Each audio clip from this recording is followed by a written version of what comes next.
Right. Thunderbolts, the latest MCU offering. It's no surprise. Well, that's the wrong thing to say. It's no secret that a lot of MCU projects recently, pretty much since Avengers Endgame, have been hit or miss. It's kind of been like one project is good, one project is very bad. The good stuff has been great, in my opinion, but the bad stuff has been really stinky. Ant-Man and the Lost Quantumania, very bad. Guardians of the Galaxy Volume 3, very good. You see my point. And while there's some things that a lot of people are negative on that I actually thought were just fun, or actually good movies. Eternals, a lot of people really like to hate on that movie. I think it's okay. I think it's good.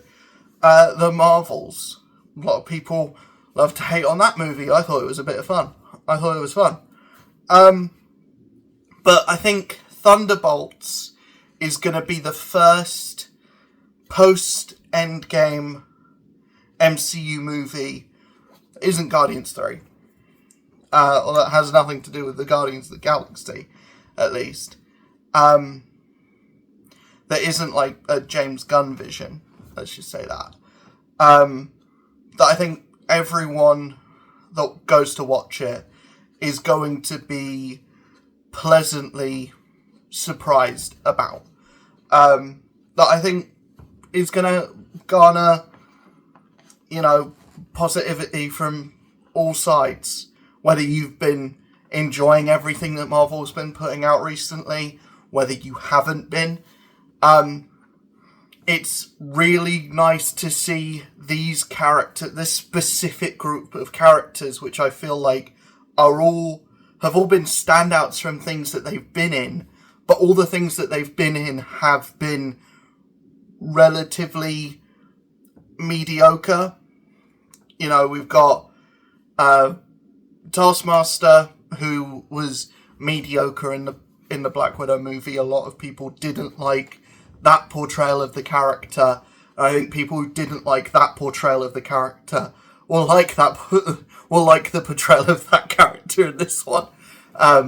To leave spoilers off the table. I'm going to try my best not to spoil the film because I know a lot of people probably haven't seen it yet, but I will 100% say right off the bat, this is one of the best offerings since Endgame.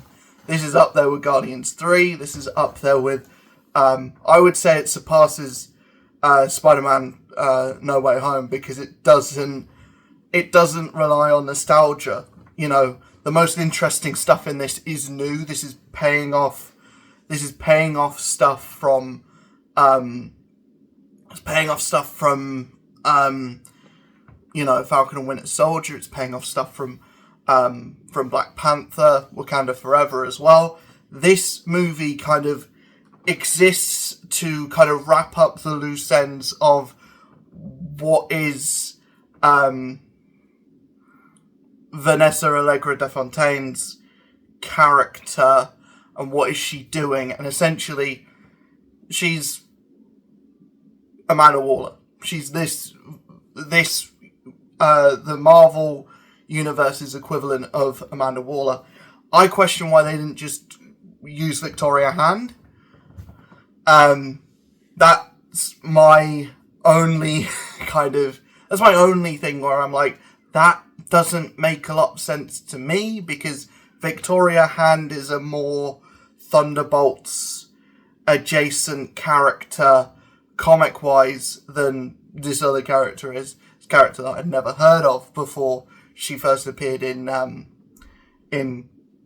Falcon and Winter Soldier.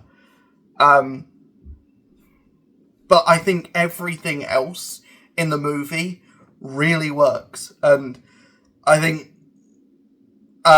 even, wrapping up that storyline, it was something that I didn't care about going into this film. But I think coming out of it, that storyline wrapped up in a more fulfilling way, in my opinion, than I feel like a lot of MCU post-Endgame stories have.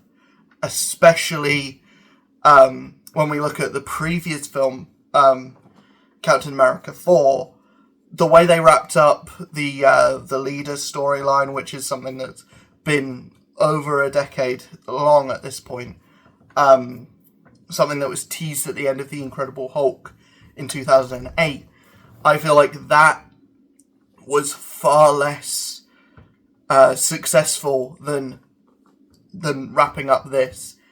And it's because it's tight.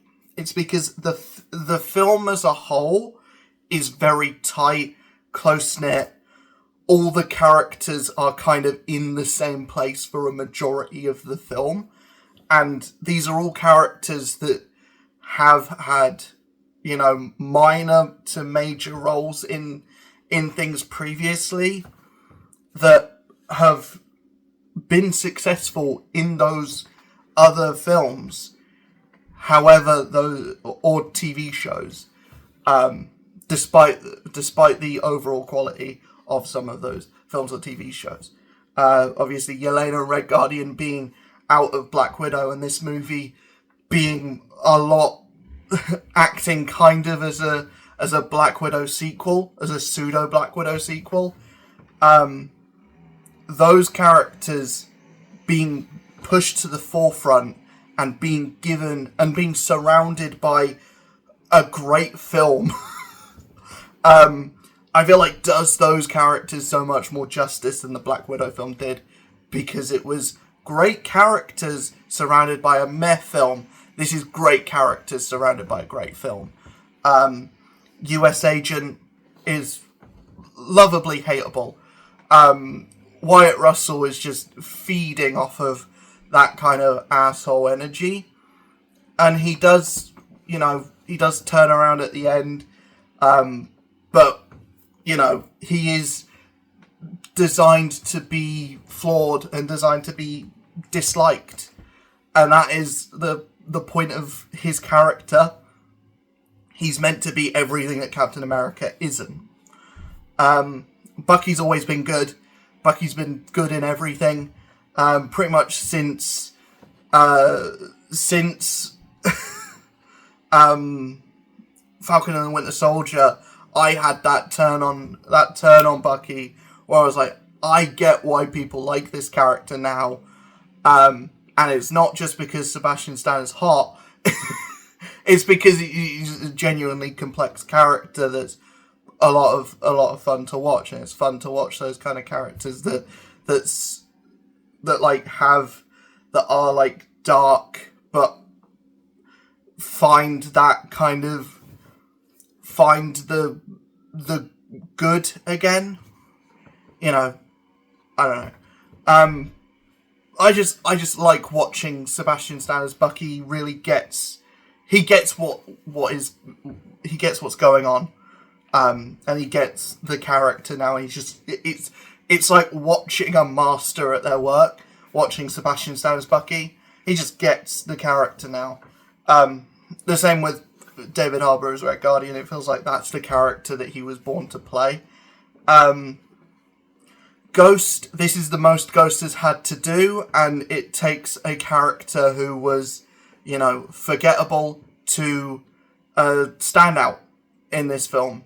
You know, and yeah, she's good in this film.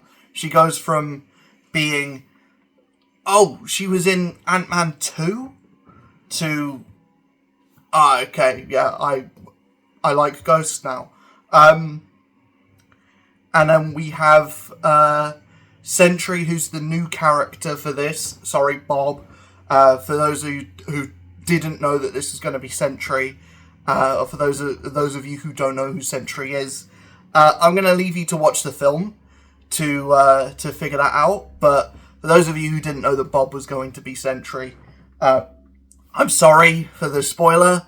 It's not really a spoiler at this point, considering he has a Pop Funko. He has, you know, he has like video game stuff as well, mobile game stuff, but still. And he's got action figures and stuff of Lewis Pullman as in the gold outfit. So yeah, I feel like he's both the strongest part of the film and the weakest part of the film, because with it being a team film that is introducing a new character, that character is central to the plot of the film. He's given a lot of the time real estate. A lot of the time real estate of this film is given to Bob. Because these other characters have all had development in the past. It's giving more development, especially to Yelena, who is the main character of the film. However, Sentry is probably like the second main character. There is kind of a switch from when he figures out that he has powers to him just being good with his powers. And then, the thing happens that leads to the climax of the movie. And for people who've been asking how do these characters who don't have superpowers or don't have the most interesting or cool superpowers, how does this team of mostly super soldiers, a spy and someone who can walk through walls, beat the Sentry? They use the power of friendship, essentially, to give a light spoiler for the film. They use the power of friendship, and moving into slightly spoiler territory, or pretty much full-on spoiler territory. If you don't want to know what the end of this film is or what the asterisk means, then leave the video now. But I think a lot of people speculated what the asterisk means. People were saying, oh, it means Avengers not available. That doesn't seem cool enough of an idea for me to believe that that's all that it meant. It's not all that it meant. My personal theory, and I think a lot of theories that were floating out there, was that at the end of the movie, the Thunderbolts asterisk was going to show up, and it was going to get crossed out, and it would be Dark Avengers. That was my personal theory. I thought, or that was the theory that I stole from Sal from Comic Pop. was this is going to be a secret Dark Avengers movie, because that's what Dark Reign is. Norman Osborn assembles a team of Dark Avengers, essentially, and calls them the Dark Avengers. That's the team that's got Sentry on it. That's the team that's got Mac Gargan Venom on it. That's the team who's got Bullseye dressing up as Hawkeye in it, because they both have eyes, you see. It's the team with Moonstone as Miss Marvel on it. Those characters aren't in this. Sentry is, but those other characters aren't in it. And it's the team that's got Ares on it instead of Thor. Those other characters aren't in this. But I thought it would make the most sense to turn the Thunderbolts into the Dark Avengers, because that's what they did in the comics. Turning them into the New Avengers is interesting. I know that's a name that has a lot of recognition behind it, because it's a certain Avengers run done by Brian Michael Bendis that has a lot of reverence, and a lot of people care about it, and a lot of people really like that run on Avengers. My problem with that, and my problem with a lot of things that Marvel has done, is it's taking a name of something that is comic book related, but using none of the comic book stuff. The comic book New Avengers team is Spider-Man, Wolverine, Captain America, Iron Man, Spider-Woman, and Luke Cage. There's probably someone else in there as well, but those are the main ones. Luke Cage leaves to make a Thunderbolts team, has Crossbones on it. It's got, I think it's got Taskmaster on it. It's got Songbird on it. But none of the Thunderbolts that are key Thunderbolts comic book wise show up in the film, apart from Ghost. Ghost is the only character that has been a Thunderbolt, and Taskmaster. Those are the only characters that have been Thunderbolts in the comics that are Thunderbolts in this. Oh, and Bucky, of course, because he's been a leader of 2 Thunderbolts teams in recent years, but both of those have been miniseries, and I don't think either of them were that popular. I think Bucky was put in this because he's a popular character in the films, not necessarily because he's been in 2 recent Thunderbolts teams. Might have been a reason why, but I think it's more because Sebastian Stan is cool and he sells tickets.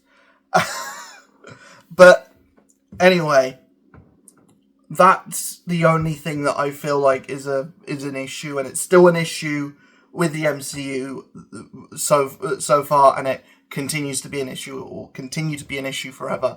I feel like mentioning it is just beating a dead horse at this point, but they seem to take storylines and things in name alone, and everything else is just, oh, let's make it up for the film.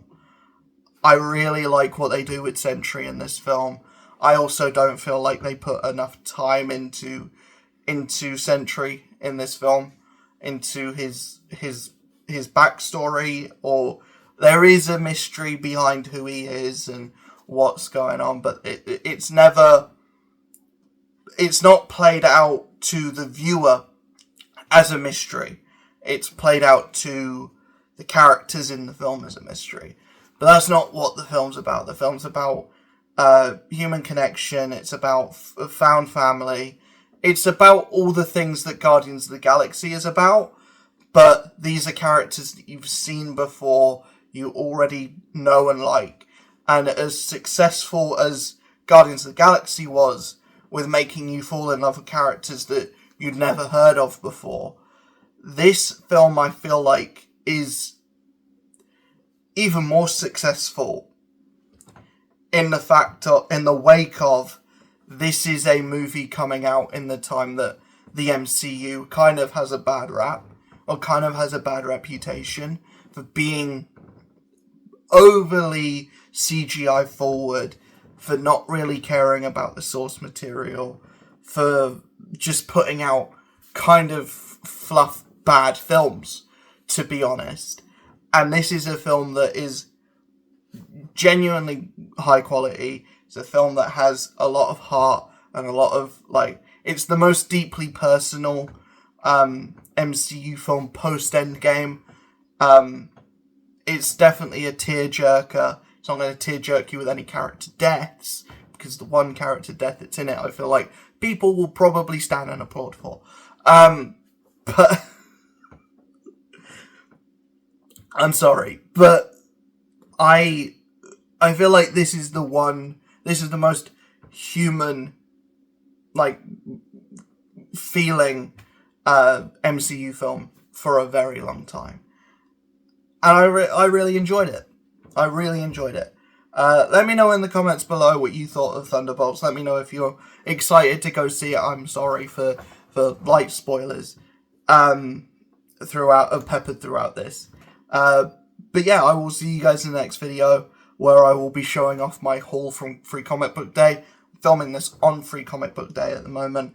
That video, the Free Comic Book Day video, will probably come out tomorrow, which is May the 4th. May the 4th be with all of you. I will see you guys in the next video. Please hit that like button, hit that subscribe button, hit that notification bell. Do all that lovely good stuff. See you guys in the next video. Peace.